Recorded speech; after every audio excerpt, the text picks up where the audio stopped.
आपण मानक आम चैनल को स्वागत। तो आज आम यही वीडियो रे सीडीपी किछि गुरुत्वपूर्ण प्रश्न गुड़ी को आलोचना करबा। तो चलंतु वीडियोटी को आरंभ करबा। शिक्षक श्रेणी रे निम्नोक्त केउ प्रकार प्रश्न पचारिबा द्वारा पिला मानकर पर्यवेक्षण दक्षता वृद्धि पाई थे। ऑप्शन ए अनुसंधानमूलक प्रश्न, ऑप्शन बी ज्ञानात्मक, ऑप्शन सी क्षुद्र उत्तरमूलक प्रश्न, ऑप्शन डी दीर्घ उत्तरमूलक। तो यार सठिक उत्तरटी होची ऑप्शन ए अनुसंधानमूलक प्रश्न। तो परवर्ती प्रश्नटी देखिबा। जातीय शिक्षा नीति 1986 रे प्राथमिक शिक्षार गुणात्मक मान वृद्धि निमित्त निम्नोक्त केउ कार्यक्रम ग्रहण करा जायछि। ऑप्शन ए मध्याह्न भोजन, ऑप्शन बी शिक्षा अधिकार, ऑप्शन सी कलापटा अभियान, ऑप्शन डी सर्व शिक्षा अभियान। तो यार सठिक उत्तरटी होची कलापटा अभियान। परवर्ती प्रश्नटी देखिबा।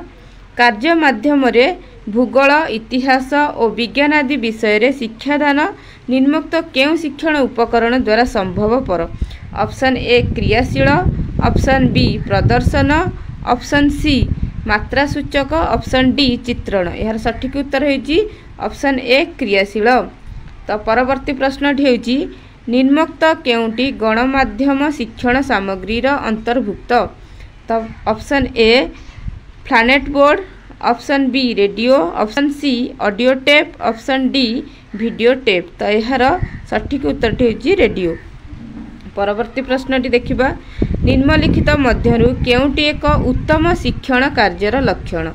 तो ऑप्शन ए हेउची पिला मानकु तागिद करिबा, ऑप्शन बी हेउची दल गठन करिबा, ऑप्शन सी कलापटा को देखि लिखिबा, ऑप्शन डी स्वतःस्फूर्त संयुक्ति। तो यह मध्यरु चारोटी ऑप्शन मध्यरु केउटी एक उत्तम शिक्षण कार्य गोटे कार्य। तो पिला मानकु तागिद करिबा तो हेबनी, कलापटा रे देखिकी लिखिबा तो एटा भी नुहे उत्तम शिक्षण लक्षण। दल गठन जदि गोटे जिनस स्वतःस्फूर्त अंशग्रहण कला किछि जिनस कला गोटे माने चाइल्ड ताहले सेटा होची सबुठारु उत्तम शिक्षण कार्य लक्षण हे परिबो।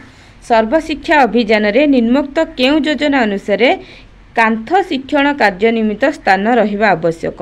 ऑप्शन ए आम विद्यालय, ऑप्शन बी मो विद्यालय, ऑप्शन सी कलापटा अभियान, ऑप्शन डी मध्याह्न भोजन कार्यक्रम।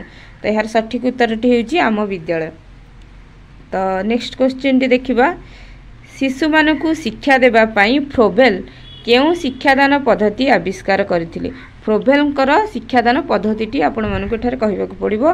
तो ऑप्शन ए रे देजी कर्मकैंद्रिक, ऑप्शन बी शिशु उद्यान, ऑप्शन सी योजना पद्धति, ऑप्शन डी हेउची मौलिक शिक्षा। तो एठारे सठिक उत्तरटी हेउची शिशु उद्यान जहाँकि किंडर गार्डन भावरे जनाशुना। तो यह फ्रोबेलक द्वारा माने प्रदत्त होइथिबा शिक्षादान पद्धति।